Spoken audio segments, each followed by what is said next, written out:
Бажаю здоров'я, шановні українці. Перше.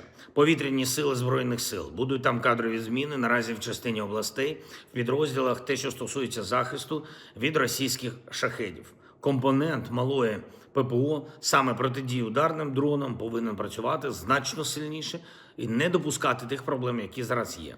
На частині напрямків рубежі захисту побудовані краще, на частині напрямків треба ще попрацювати і значно попрацювати.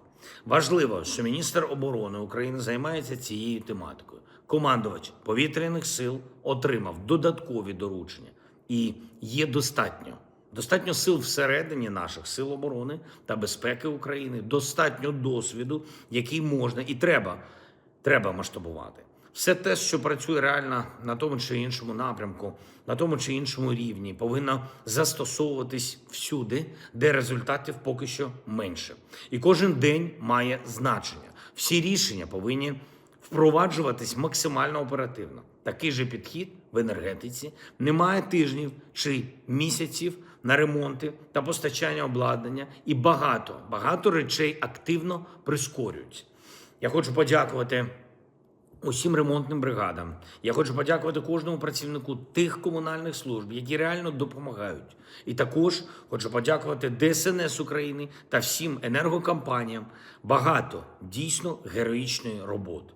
Дякую обласній та місцевій владам, тим, які справді ефективні. Часто так буває, що першочергові звіти про ремонти на кілька тижнів виявляються неточними і можна прискорити роботу. На кожному селекторі саме це значна частина обговорень, терміни, прискорення, пошук та постачання додаткового обладнання.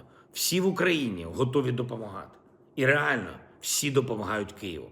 Це багато громад, дуже багато, державні компанії. Все направляють зараз свій ресурс. Всі.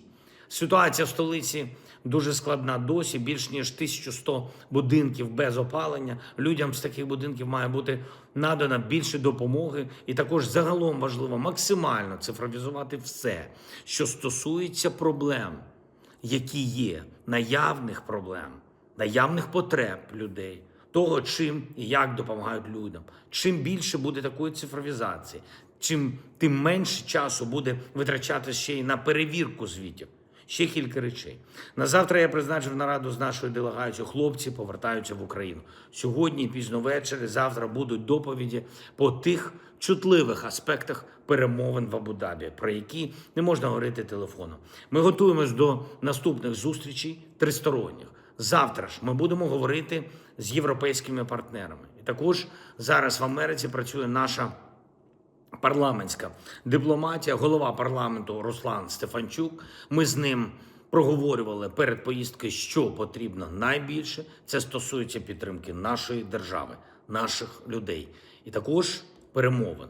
Вже були зустрічі Руслана зі спікером Джонсоном, з конгресменами та з багатьма нашими друзями України в Америці. Був український молитовний сніданок. Усім я хочу подякувати за підтримку. Дякую, Руслане, за продуктивну парламентську дипломатію. Всі сили нашої держави, всі, зараз мають бути направлені на одне – підтримку України, підтримку українців, підтримку нашого захисту, нашої стійкості, нашої незалежності. Підтримка для України – це наближення умов, коли війна для Росії втратить сенс. Обов'язково ми вистоїмо. Слава Україні!